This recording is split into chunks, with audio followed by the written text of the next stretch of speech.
भक्तजनों, आज आप सुने भोलेनाथ जी का और एक राजकुमारी का विलाप भरे भजन। राजकुमारी रो रो कर वो भोलेनाथ से क्या कहती है, तो आज आप इस भजन के माध्यम से सुने।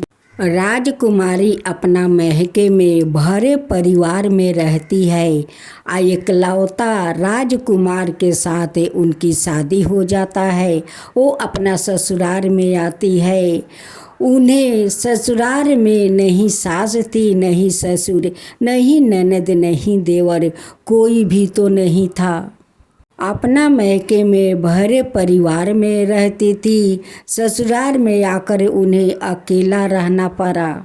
भोलेनाथ के सामने जाती है। उनकी पैर पकड़ कर वो विलाप कर कर रो रो कर वो भोलेनाथ से क्या कहती है, तो आप इस भजन के माध्यम से सुन। नैहरा मेरा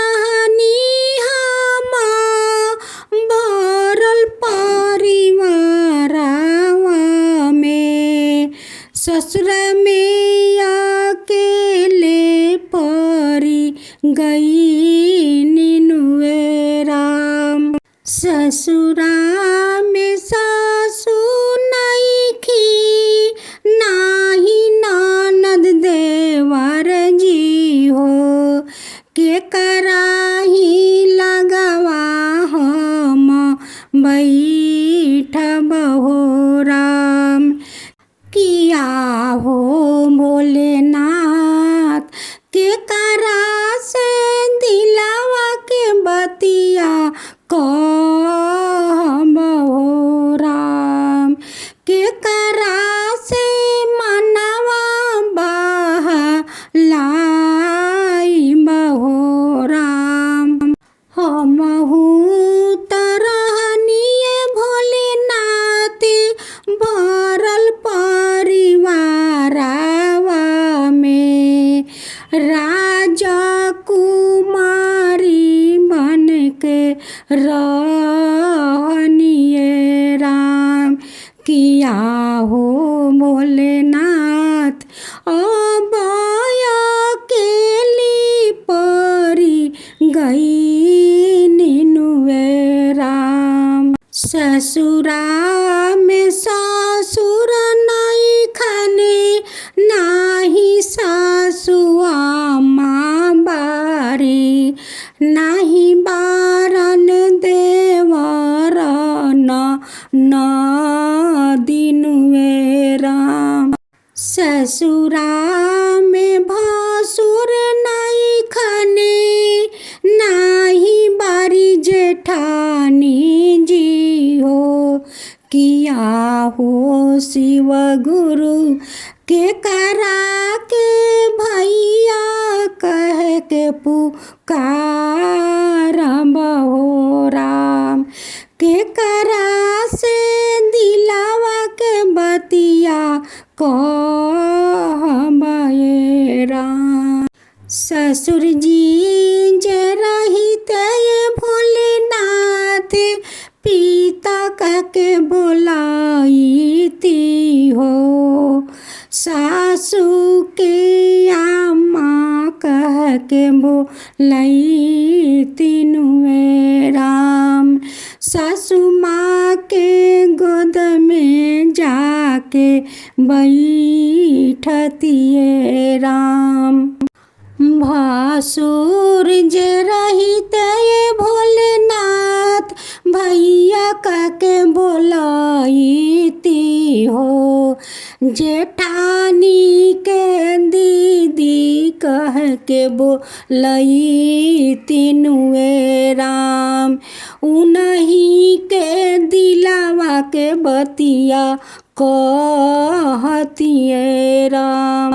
देवार जे रहिते भोलेनाथ छोटा भाई बनावती हो। ननदो के लार पियार करतिए राम। आतना बचनिया भोलेनाथ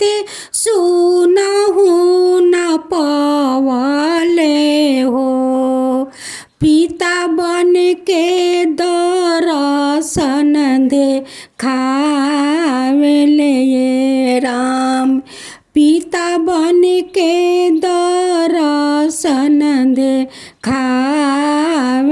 ये राम।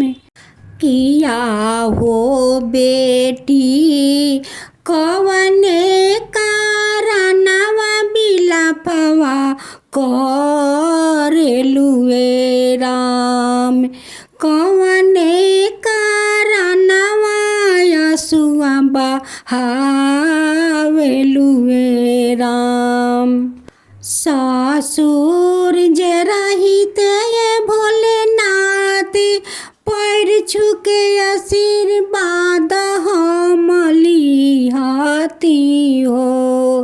सासू के लगवा जाके बैठतिए राम। भसुर जे रहिते ये भोलेनाथ भैया ककर बोलाईती हो। जेठानी से दिलवा के बतावा कहतिए राम।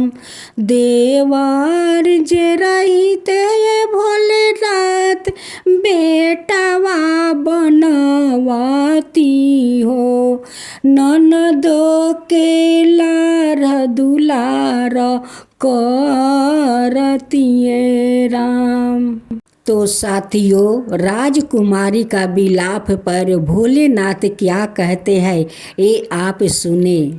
महादेव जी के पिता बनैया, गौरी जी के आमा बनैया। उहे पिता आशीर्वादवा तो है दीहन ये राम।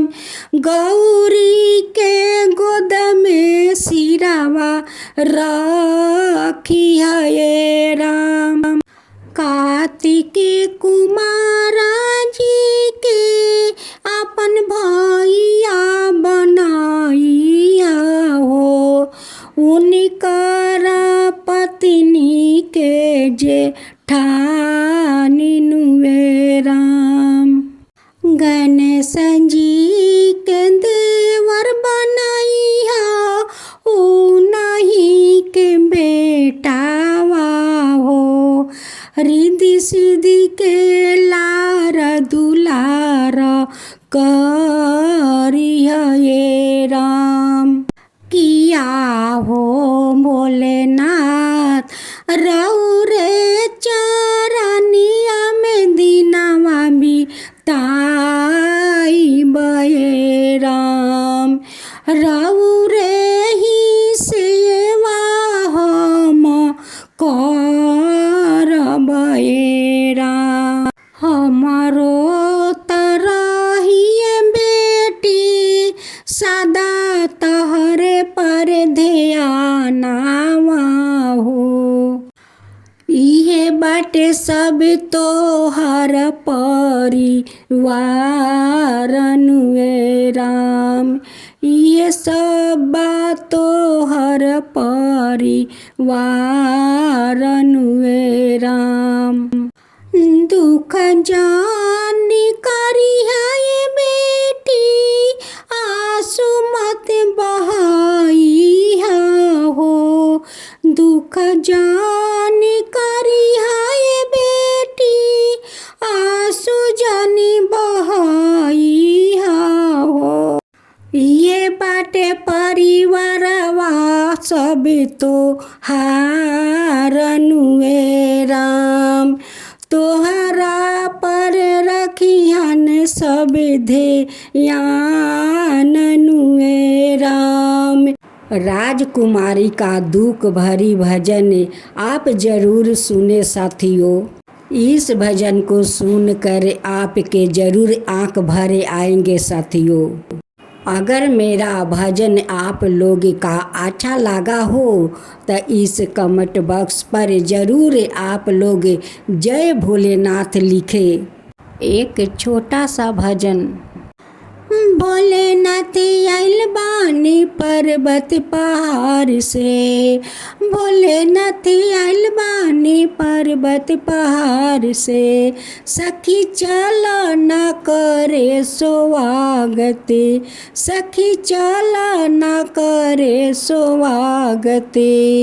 भोल बम नारा लगा के, भोल बम नारा लगा के, सखी चलना स्वागत करे, सखी चलना स्वागत करे। भोलेनाथ आइल बारन पर्वत पहाड़ से, सखी चलना स्वागत करे। भोले आइल बारन पर्वत पहाड़ से, सखी चलना स्वागत करे। भोल बम नारा लगा के, सखी चलना स्वागत करे, सखी चलना स्वागत करे। भोला आइल बारन पर्वत पहाड़ से, भोला आइल बारन पर्वत पहाड़ से, सखी चलना स्वागत करे, सखी चलना स्वागत करे। भोल बम नारा लगा के, सखी चलना स्वागत करे, सखी चलना स्वागत करे। सखी ले लिया बंगवा धतूर बेले पतवा, सखी ले लिया बंगवा धतूर बेले पतवा, सखी चलना स्वागत करे, सखी चलना स्वागत करे। भोला आइल बानी पर्वत पहाड़ से, सखी चलना स्वागत करे।